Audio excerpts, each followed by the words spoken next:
आपण ऐकत आहात FM बँड 89.6 वरती रेडिओ TJ, आपल्या परिसराचा आपला आवाज. श्रोते हो, आजच्या हॅलो डॉक्टर या कार्यक्रमात आपली भेट होईल आहार तज्ज्ञ सृष्टी बोटेकर यांच्याशी. श्रोते हो, सृष्टी बोटेकर यांनी SNDT college of home science Pune येथून MSc in clinical nutrition and dietetics केलेलं आहे. सोबत त्या फॅटी लिव्हर स्पेशलिस्ट म्हणून कार्यरत आहेत. त्यांनी आजवर 100हून जास्त पेशंट्सचा फॅटी लिव्हरचा त्रास रिव्हर्स केलेला आहे आणि त्या sustainable fat loss, PCOS reversal आणि डायबिटीज रिव्हर्सलसाठी महत्त्वपूर्ण काम करत आहेत. त्यांनी गत वर्षी न्यूट्री सिस्टम्स या नावाचा स्वतःचा एक स्टार्टअप सुरू केला, ज्याचा दृष्टिकोन आहे आरोग्य, पोषण आणि तंदुरुस्ती याविषयी लोकांना ज्ञान देऊन त्यांना सक्षम करणे. तर ऐकूयात रेडिओ TJ 89.6 FM वरती आहार तज्ज्ञ सृष्टी बोटेकर यांची RJ वैशाली यांनी घेतलेली मुलाखत. श्रोते हो, आजच्या हॅलो डॉक्टर या कार्यक्रमात सर्व रसिक श्रोत्यांचं मनापासून खूप खूप स्वागत. मित्र हो, 1 ऑगस्ट ते 7 ऑगस्ट हा ब्रेस्ट फीडिंग वीक म्हणून साजरा केला जातो. आणि जसं आहाराची सामान्य माणसाला खूप गरज असते, तसंच स्तनदा माताला आहार हा अतिमहत्वाचा असतो आणि तिच्या आहारावरच बाळाचं जे स्वास्थ्य आहे ते अवलंबून असतं. तेव्हा आपल्या कार्यक्रमामध्ये खूप खूप स्वागत. नमस्कार. Thank you so much. नमस्कार आणि सगळ्या श्रोत्यांना. मुळात तुम्ही जसं म्हणलात की 1 ते 7 ऑगस्ट हा आपल्याकडेच असं नाही, हा world wide WHO World Health Organization आणि युनिसेफने 1992 पासनं ब्रेस्ट फिडिंग वीक हा चालू केलेला आहे.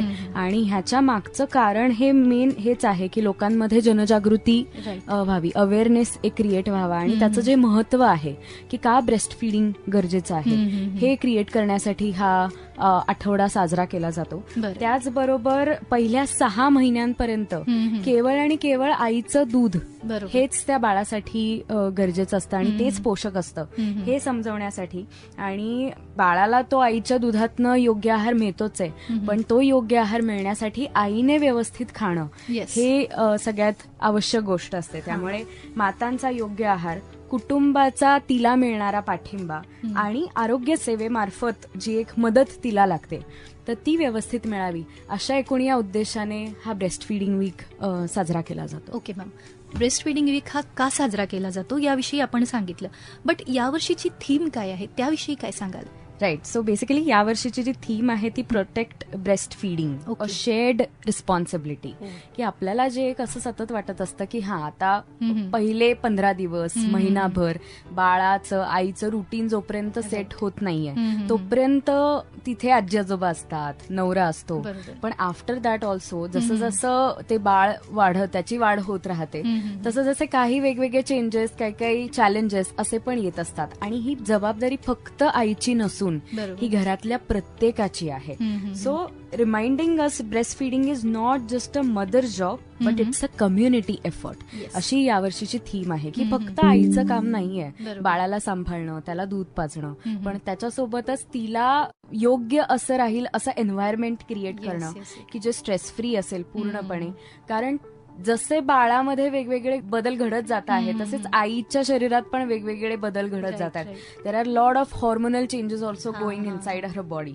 त्यामुळे ते पण तिच्यासाठी ते नवीन असतं सगळं, तिला पण ते कोपअप करण्यासाठी वेळ द्यावा लागतो. त्यामुळे हे समजून फक्त आईची म्हणजे बाळाची वाढ होणं, त्याला दूध पाजणं हे एवढं फक्त हे आईचंच काम नसून तिला व्यवस्थित विश्रांती मिळाली पाहिजे, तिची रिकव्हरी व्यवस्थित झाली पाहिजे. आणि ते कधी होणार आहे जेव्हा त्या बाळाची काळजी आई बरोबरच तिचा नवरा, तिचे आई बाबा हे सगळेजण ऍज अ फॅमिली म्हणून, ऍज अ कुटुंब म्हणून जेव्हा घेतात तेव्हा ती एक शेअर्ड रिस्पॉन्सिबिलिटी, असं एक कम्युनिटी एफर्ट असं आपण त्याला म्हणू शकतो. खरंच खूप छान थीम आहे या वर्षीची. आणि निश्चितच तुम्ही जसं सांगितलं की ज्या पद्धतीनं फक्त एका आईची आपल्या बाळाची काळजी नाही तर पूर्ण कुटुंबाची ती असते, पूर्ण समाजाची, एक कम्युनिटीची असते. कारण की म्हटलं जातं ना की आईचं दूध हे डोक्यामध्ये तयार होतं, देन तिच्या स्तनांमध्ये ते येतं. बरं मॅम, आता बरेच गैरसमज समाजामध्ये पसरलेले आहेत, जसं की बाळ झालं तर मग त्याला गुळाचं पाणी दिलं जातं किंवा बऱ्याच अशा गोष्टी त्याला दिल्या जातात, मध दिलं जातं. तर हे कितपत योग्य आहे तुम्हाला असं वाटतं आणि हे दिलं पाहिजे की नाही दिलं पाहिजे, काय वाटतं? राईट. अनफॉर्च्युनेटली ह्या सगळ्या खूप गैरसमजुती आपल्या समाजामध्ये पसरलेल्या आहेत की बाळ झाल्या त्याला आपण आईचं दूध न देता काही ठिकाणी मध चाटवला जातो, काही दिवसांनी त्याला पाणी दिलं जातं. पण खरं तर पहिले 6 महिने बाळाची वाढ किंवा बाळाला जी गरज असते ती फक्त आईच्या दुधाची असते. त्याच्यातनंच त्याची जी काही पोषकत्व त्याला आवश्यक असतात किंवा त्याची जी वाढ एक्सपेक्टेड असते ती सगळी आईच्या दुधावर ही त्याची भागवली जात असते. त्यामुळे exclusive breast feeding which is required for first 6 months असं आपण म्हणतो की ते ह्याच्याचसाठी आहे, कारण बाळाची इम्युनिटी इतकी कमी साईडला असते. त्यामुळे त्याच्यामध्ये तुम्ही जर काहीतरी एक्सटर्नल फॅक्टर इन्क्लूड करत असाल, जसं पाणी आहे, मध आहे, की त्याची पचन संस्था अजून तयारच झालेली नाहीये ते सगळं डायजेस्ट करण्यासाठी. त्याची डायजेस्टिव्ह सिस्टीम ही फक्त आईचं दूध एवढंच पचवण्यासाठी तयार केलेली आहे.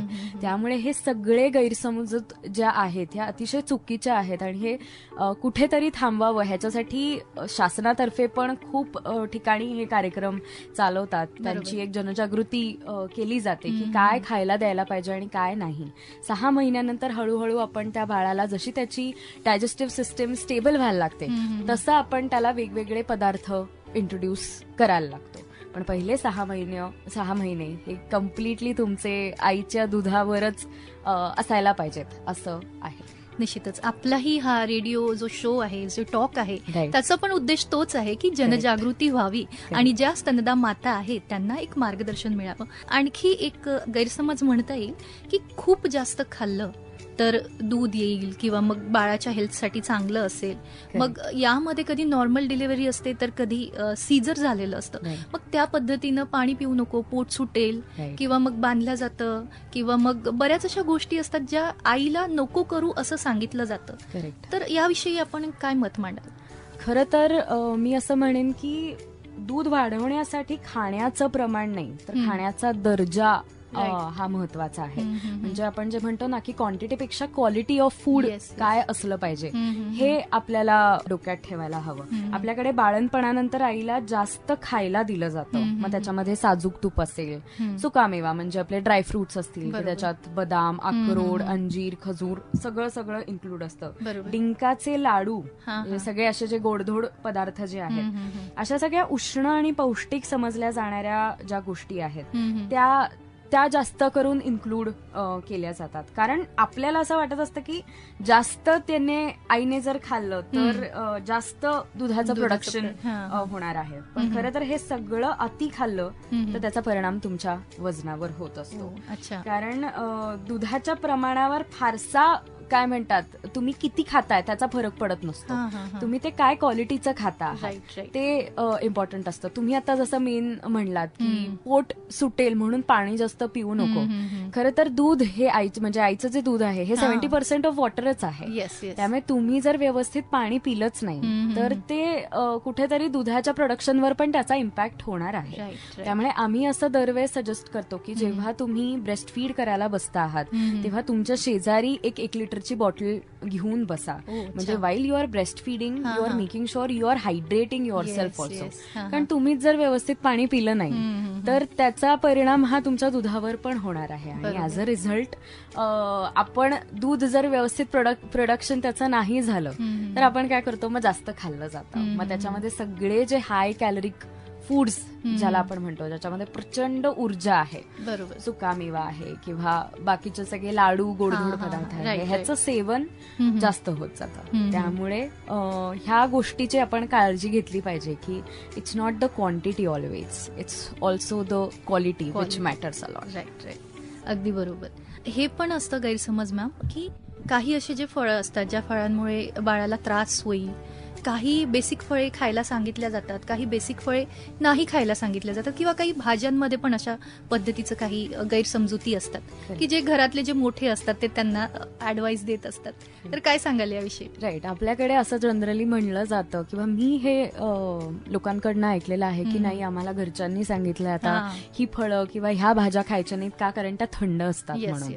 पण खरं तर फळं भाज्या थंड नसून शरीरासाठी खूप प्रमाणात त्या आवश्यक आहेत असं आपण म्हणू शकतो. का, कारण भाज्यांमध्ये जे विटॅमिन्स, मिनरल्स किंवा जे अँटाय ऑक्सिडंट्स हे जे मिळतात हे आपल्याला बाकीच्या कुठल्याच सोर्सेस मधनं मिळत नाहीत. जे आपली सगळे आपल्या इथे लोकल जी मिळणारी जी फळं आहेत, भाज्या आहेत, त्याच्यामध्ये vitamin C, vitamin A, vitamin E ह्या सगळ्या गोष्टी आपल्याला आपण जे रेग्युलर फळं आणि भाज्या खातो त्याच्यातनं मिळत असतात. पण आणि बेसिकली ह्या सगळ्या तुमच्या मिल्क प्रोडक्शनसाठी आणि आईच्या शरीरामध्ये जे काही बदल होत आहेत किंवा जे काही आपण म्हणतो तिला जे काही चॅलेंजेस येत आहेत हॉर्मोनली म्हणा किंवा in general from the physical point of view, ते बदल नॉर्मल करण्यासाठी ह्यांचा खूप मोठा असा वाटा असतो.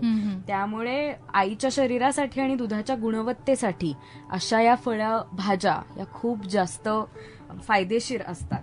कारण काय म्हणतात, आपण खूप वेळा असं ऐकलेलं आहे की जनरली डिलिव्हरी झाल्यानंतर बऱ्याच बायकांना कॉन्स्टिपेशनचा त्रास होतो. तो का त्रास होतो का, एकतर सगळ्यात मोठं कारण म्हणजे त्यांचं काय म्हणतात हायड्रेशन लेवल जे आहे, पाणी जे काही पिलं गेलं पाहिजे तेवढं ते होत नाही. आणि दुसरं म्हणजे फायबर, जे सगळ्यात आवश्यक आहे तेच खाल्लं जात नाही. का, कारण कमीत कमी फळं आणि भाज्या असे आपण इन्क्लूड करत असतो आणि त्याचा परिणाम तिच्या गॅस्ट्रिक इश्यूजवर पण कुठेतरी होत असतो. सो ते सगळं अवॉइड करण्यासाठी म्हणून रेग्युलरली रोज मग तुम्ही एखादं फळ किंवा आठवड्यातनं 3 दिवस पालेभाज्या, मग त्या सूप फॉर्म मध्ये असतील किंवा मग पराठ्याच्या फॉर्म मध्ये असतील, भाज्या आपण ज्या रेग्युलरली करतो तसं जरी केलं तरी चालेल. पण हे इन्क्लूड होणं on a regular basis, on a daily basis हे सगळ्यात गरजेचं आहे. निश्चितच आपण सांगितलं की भाज्यांचं आणि फळांचं काय इथे विशेष महत्व आहे स्तनदा मातेसाठी. जसं तुम्ही समस्या सांगितलंय, कॉन्स्टिपेशन हे मुख्य समस्या तर आहेतच, पण नव्याने माता जी झालेली आहे तिला जर हा पोषक आहार व्यवस्थित मिळाला नाही तर काय तिला चॅलेंजेस किंवा प्रॉब्लेम येऊ शकतात? करेक्ट. सो बेसिकली मी जसं म्हणलं तसं की हा आहार फक्त आईसाठी नसून बाळाची जी डेव्हलपमेंट होत असते त्याच्यावर पण आहे. कारण आपण जेव्हा म्हणतो की बाळ हे फक्त आईच्या दुधातनच त्याला सगळी जी पोषक तत्व मिळत असणार आहेत, तर त्याच्यासाठी आईने व्यवस्थित खाणं किंवा ते जे न्यूट्रिएंट रिच आपण म्हणतो, so it's not just about की किती खाताय किंवा किती तिला ताकद मिळते आहे, त्याच्यासाठी न खाता त्याच्यातनं प्रोटीन्स किती जात आहे, त्याच्यातनं कुठल्या प्रकारचे तुम्ही कार्बोहायड्रेट्स खाता आहात किंवा कुठल्या प्रकारचे फॅट्स तुम्ही इन्क्लूड करता आहात, मायक्रो न्यूट्रिएंट्स की ज्याच्यामध्ये तुमचं विटमिन्स, मिनरल्स, अँटाय ऑक्सिडंट्स हे सगळे इन्क्लूड होतात. सो हे जर व्यवस्थित बॅलन्स्ड प्रपोर्शन मध्ये जर गेले नाहीत तर त्याचा परिणाम हा बाळाच्या वाढीवर पण होत असतो. आणि आईसाठी म्हणाल तर जे हिलिंग इम्पॉर्टंट असतं ना, कारण म्हणजे ती नॉर्मल डिलिव्हरी असू देत किंवा सी सेक्शन असू देत, सीझर झालेला असू देत, तेव्हा आईच्या शरीरामध्ये पण प्रचंड प्रमाणात बदल होत असतात. ते हॉर्मोनली म्हणा, फिजिकल म्हणा, there are lot of changes happening. आणि फक्त औषधं ह्याला हील करू शकत नाहीत, ह्याला आटोक्यात ठेवू शकत नाही. पण जेव्हा तुम्ही हा संतुलित आहार घेता, त्याचं इन्क्लुजन जेव्हा तुमच्या रेग्युलर रुटीन मध्ये करता, तेव्हा ते ऍज अ मेडिकेशन म्हणून तुमच्यासाठी काम करत असतं. त्यामुळे हे असा व्यवस्थित संतुलित आहार घेणं हा दोघांच्या, बाळाच्या वाढीसाठी आणि आईच्या हिलिंगसाठी, अशा दोन्ही गोष्टींसाठी हा गरजेचा आहे. आणि ते जर नाही झालं तर ह्याचा परिणाम आईवर पण होणार आहे आणि बाळावर पण होणार आहे. निश्चितच. आणखी एक असतं, स्तनदा माता जेव्हा स्तनपान करत असते बाळाला त्यावेळेला तिचं वजन वाढतं, कधी कधी कमी पण होतं, अति कमी. तर मग यावेळेला आपण काय सल्ला देऊ इच्छिता? राईट. सो बेसिकली जनरली आता जे काही माझ्याकडे क्लायंट्स पण येतात तेव्हा पोस्ट प्रेग्नन्सी असतं, आमच्याकडे एक डाएट रिकॉल आम्ही घेत असतो की ओके तुम्ही काय काय खाता आहात, कसं कसं असतं. सो त्याच्यामध्ये दूध वाढण्यासाठी म्हणून मी जसं आधी म्हणले की हाय कॅलरिक फूड्स हे दिले जातात.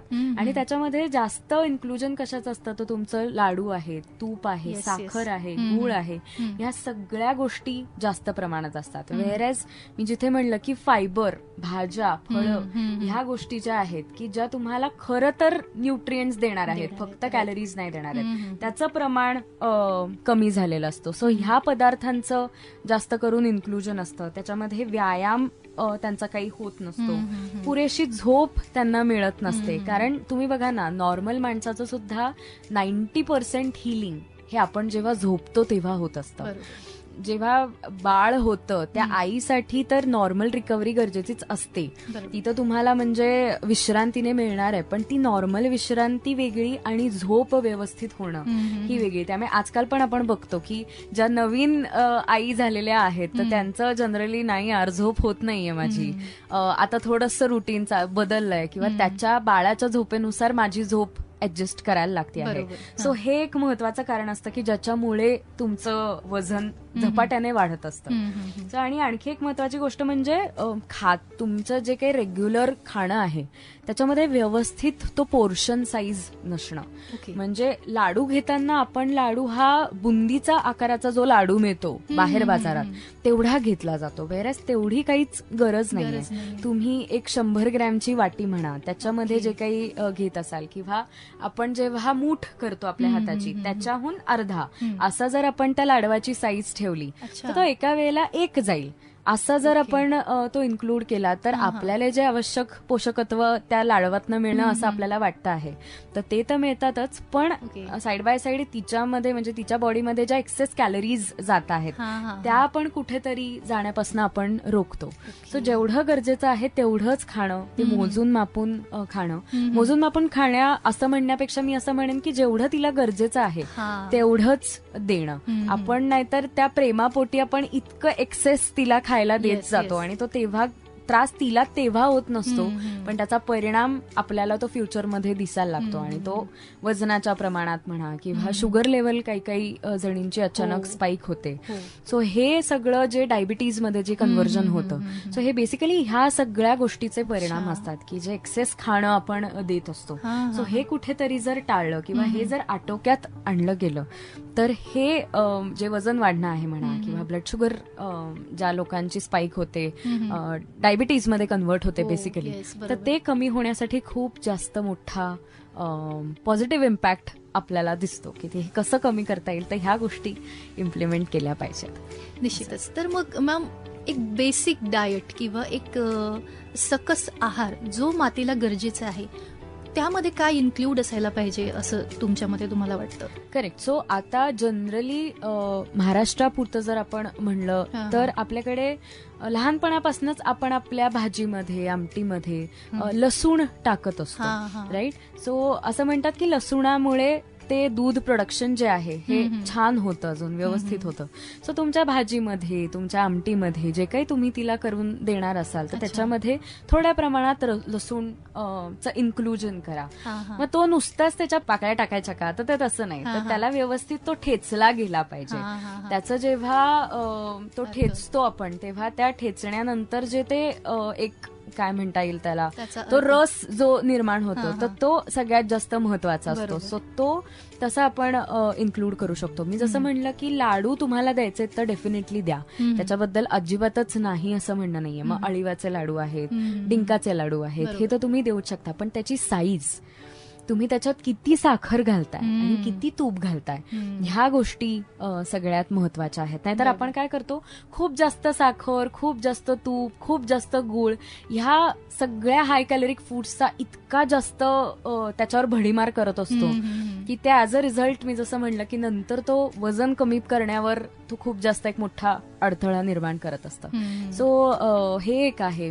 देताना शक्यतो भाकरी, नाचणीची भाकरी म्हणा, ज्वारीची भाकरी म्हणा, ही जरी दिली तरी चालणार आहे, कारण पोळी काही काही लोकांना पचायला थोडीशी अवघड जात असते आणि त्यात मी जसं म्हणलं की जास्त करून या महिलांमध्ये कॉन्स्टिपेशनचं प्रमाण जास्त दिसतं. सो अगेन भाकरीमध्ये फायबर छान असतं. नाचणीची भाकरी जर तुम्ही घेत असेल तर नाचणीचं again richest source of calcium, की दुधासाठी ते कॅल्शियम गरजेचं आहे. बाळाच्या हाडं ती तयार होण्यासाठी, आईची जे काही बोन डेन्सिटी आहे ती मेंटेन ठेवण्यासाठी किंवा ते अजून जास्त स्ट्रॉंग होण्यासाठी हे कॅल्शियम सोर्सेस इम्प्लिमेंट करणं गरजेचं आहे. आपल्याकडे तिळाचं इन्क्लुजन केलं जातं, मग त्या भाकरीवर तुम्ही थोडेसे तीळ घाला किंवा खसखस एक असते, सो खसखस तुम्ही ते दुधात घालू शकता. सो हे सगळे जे आपल्याकडे काय म्हणता येईल ना, सुपर फूड्स आम्ही ह्याला म्हणतो की ह्यांचं नॉर्मल असं काम नाहीच, यांचं काम सुपर आहे. असे हे सुपर फूड्स तुमच्या रेग्युलर आहारामध्ये इन्क्लूड करा. भाज्या आणि फळांचं मी जसं म्हणलं तरी आठवड्यातनं कमीत कमी 3 दिवस पालेभाज्या गेल्या पाहिजेत व्यवस्थित प्रमाणामध्ये. हा, हा. मग ते तुम्हाला ज्या आवडतात किंवा तिला जे कम्फर्टेबल जो फॉर्म असेल, भाजी असेल, सूप असेल, किंवा मग तुम्हाला अजून कुठली तरी वेगळी डिश तिला जर खायला घालायची असेल तर ती असेल, किंवा मग पराठ्या फॉर्म मध्ये असतील. बरोबर. अशा कोणत्याही फॉर्म मध्ये जरी तुम्ही ते इम्प्लिमेंट केलं तरी सुद्धा त्याच्यातनं जे विटॅमिन्स आणि मिनरल्स आपल्याला मिळणार आहेत ते तिच्या वाढीसाठी, बाळाच्या वाढीसाठी हे खूप गरजेचे असतात. सो ह्या प्रमाणामध्ये जर आपण इम्प्लिमेंट केलं तर ह्या गोष्टी पॉझिटिव्हली इम्पॅक्ट करायला लागतात रादर दॅन निगेटिव्हली इम्पॅक्टिंग. त्यामुळे असं जरी इम्प्लिमेंट केलं तरी सुद्धा खूप जास्त फायदेशीर आहे दोघांसाठी पण. निश्चितच मॅम, खूप छान सांगितलं इथे आपण आहाराविषयी. पण आणखी एक महत्वाचा प्रश्न मला इथे विचारावासा वाटतो की घरचं वातावरण, जसं की नवीन ही माता झालेली आहे पण आईबाबांकडे तिला खूप केअर मिळते, एक्स्ट्रा केअर मिळते जसं तुम्ही सांगितलं. बट जर सासरी राहिली तर खूप कमी अशा मुली असतात की त्यांना चांगलं एन्व्हायरमेंट मिळतं, बट बेसिकली असं होतं की वातावरण थोडं चांगलं नसतं किंवा रात्रभर तिलाच जागावं लागतं, तिलाच बाळाला बघावं लागतं, बऱ्याच अशा गोष्टी असतात. या वर्षी ब्रेस्ट फीडिंगची थीम आहे की कम्युनिटी ती इन्व्हॉल्व असली पाहिजे आणि ती जबाबदारी खूप मोठी आहे. घरातील जे मोठे आहेत, सासू सासरे आहेत, पती महत्वाचा, या सगळ्यांना आपण आपल्यातर्फे काय संदेश किंवा सल्ला द्याल? राईट. सो बेसिकली मी जसं म्हणलं ना की ती फक्त आईची जबाबदारी नाहीये, ती घरातल्या सगळ्यांची आहे. सो ह्याच्यामध्ये एखादी मुलगी जेव्हा लग्न करून दुसऱ्यांच्या घरात जाते ना तेव्हा सगळ्यात तिचा जवळचा आणि हक्काचा माणूस हा तिचा नवरा असतो. त्यामुळे ह्या काळामध्ये जेव्हा तिच्या बॉडीमध्ये चेंजेस होत आहे, ही तुमच्या जशी घरच्यांसाठी आनंदाची गोष्ट आहे तशीच ही तेवढीच जबाबदारीची पण गोष्ट आहे. आणि ही फक्त तिची जबाबदारी नसून इक्वली तिच्या पार्टनरची पण जबाबदारी आहे की जे काही आता नवीन बाळ आहे तर त्याचा सांभाळ करणं. मग त्याच्यामध्ये पहिले काहीतरी प्रॉब्लेम्स येऊ शकतात की अगदी शिशू काढण्यापासून येत असतात, पण ह्याच्यामध्ये तुम्ही दोघांनी एकमेकांमधलं कम्युनिकेशन कसं ठेवता आहात. कारण जसं मुलाला माहित नसतं तसं मुलीला पण काही गोष्टी माहित नसतात, पण ती जसं शिकते तसं इट्स हर रिस्पॉन्सिबिलिटी ऍज वेल की ती तिच्या नवऱ्याला पण कसं सांगते आहे. कारण त्याला काही सवय नाहीये मुलांची शिशू काढण्याची किंवा ते का रडतंय आता बाळ हे समजून घेण्याची. त्यामुळे दोघांनी ह्याच्यामध्ये जर ऍज अ टीम म्हणून जर काम केलं की नाही यार फक्त तू नाही आहे ह्याच्यात, मी पण आहे, असं तिने पण म्हणणं गरजेचं आहे आणि त्याने पण म्हणणं गरजेचं आहे. आणि तुम्ही जेव्हा टीम म्हणून येता तेव्हा मग आपोआप सासू सासरे पण इन्व्हॉल्व्ह व्हायला लागतात. कारण तेच दोघं असतात आपल्याकडे की ज्यांना सगळ्यात जास्त एक्सपिरियन्स असतो. त्यांनी स्वतःची मुलं वाढवलेली असतात किंवा बहिणींची असतील, त्यांच्या भावाची असतील. सो हा सगळा एक्सपिरियन्स त्यांच्या पाठीशी असतो आणि त्यांना विश्वासात घेऊन आपल्याला जर एखादी गोष्ट नाही कळली किंवा नाही समजली नसेल येत तर मला प्लीज हे सांगता का किंवा आम्हाला ही मदत करता का, असंही खरं तर म्हणण्याची पण गरज नसते. कारण त्या आईला पण कळत असतं की आता ही कशातनं जाती आहे. आणि जर नसेल तर ते कुठेतरी आपण म्हणतो ना की ती जनजागृती करण्याचंच काम आपण हे करतो आहोत या माध्यमातनं. की तुम्ही जसं त्या काळी तुम्हाला त्या अडचणी आल्या असणार आहेत तसं आता ती पण त्या किंवा त्याच्यापेक्षा जास्त अडचणींमधनं जाती आहे. त्यामुळे समजून घेऊन स्वतःची मुलगी आहे असं मानून तिच्याशी तुम्ही वागा, मुलाशी वागा. कारण फक्त यामध्ये आईच आपण करत असतो, पण तो पण कुठेतरी नवीन बाबा झालेला असतो आणि त्याच्याकडे कोणीच लक्ष देत नसतं. त्यामुळे तो काही घराच्या रिस्पॉन्सिबिलिटीज पार पाडत असणार आहे, ती काही घराच्या रिस्पॉन्सिबिलिटीज पार पाडत असणार आहे. त्यामुळे साहजिकच दोघांचं पहिल्यांदाच असल्यामुळे ते खटके पण उडत असणार आहे. त्यामुळे दोघांमधलं ते जे मी म्हणलं की कम्युनिकेशन असलं पाहिजे, ती एक मैत्रीचं जे नातं आहे ते असलं पाहिजे की चल आपल्या समोर आता एक नवीन चॅलेंज आहे, एक नवीन गोष्ट आहे, तर ह्याच्यातनं ऍज अ टीम म्हणून आपण दोघं कसे बाहेर पडूया. हे जर दोघांमध्ये छान डिस्कशन झालं तर त्यासारखं वातावरण कुठेच नाही असं मी म्हणेन. की एवढं ते पॉझिटिव्ह हळूहळू बिल्डअप व्हायला जातं आणि ऑटोमॅटिकली आपण जे म्हणतो ना की स्ट्रेस लेव्हल्स कमी करण्यासाठी किंवा इन जनरल तुमच्या ओव्हरऑल हेल्थसाठी तो स्ट्रेस कुठेतरी आपण कमी करतो आणि त्याचा इम्पॅक्ट तुमच्या बाळाच्या वाढीवर पण होत असतो आणि आईच्या वाढीवर पण होत असतो. निश्चितच मॅम, खूप छान असा सल्ला दिलाय आपण आणि खूप महत्वाचा सल्ला की टीम म्हणून काम केलं पाहिजे आणि बाळाचं संगोपन केलं पाहिजे. तर खूप धन्यवाद. आज आपण ब्रेस्ट फीडिंग वीक याविषयी खूप छान अशी माहिती दिली आणि महत्वाचं म्हणजे स्तनदा मातांना एक समाजाला आणि त्यासोबतच कुटुंबाला खूप छान पद्धतीने मार्गदर्शन केलं. थँक्यू त्याबद्दल सो मी- मच मला आज इथे बोलवल्याबद्दल. आणि तुम्ही खूप महत्वाचं काम करता आहात जनजागृती करण्याचं, की आजचा हा काय म्हणते, म्हणजे मी जेव्हा क्लायंट्सना भेटते ना तेव्हा खूप वेळा अवेअरनेस येस ही एक अशीच गोष्ट असते की त्याच्यामुळे खूप गोष्टींमध्ये आपण मागे पडत असतो. आणि आज तेच महत्वाचं काम तुम्ही करत आहात, लोकांमध्ये अवेअरनेस क्रिएट करण्याचं. सो थँक्यू सो मच मला आज इथे बोलवल्याबद्दल. पुन्हा एकदा तुमचे खूप खूप धन्यवाद. Thank you. Thank you so much. Thank you. श्रोते हो, आताच आपण ऐकलीत वर्ल्ड ब्रेस्ट फीडिंग वीकच्या निमित्ताने आहार तज्ज्ञ सृष्टी बोटेकर यांची RJ वैशाली यांनी घेतलेली मुलाखत.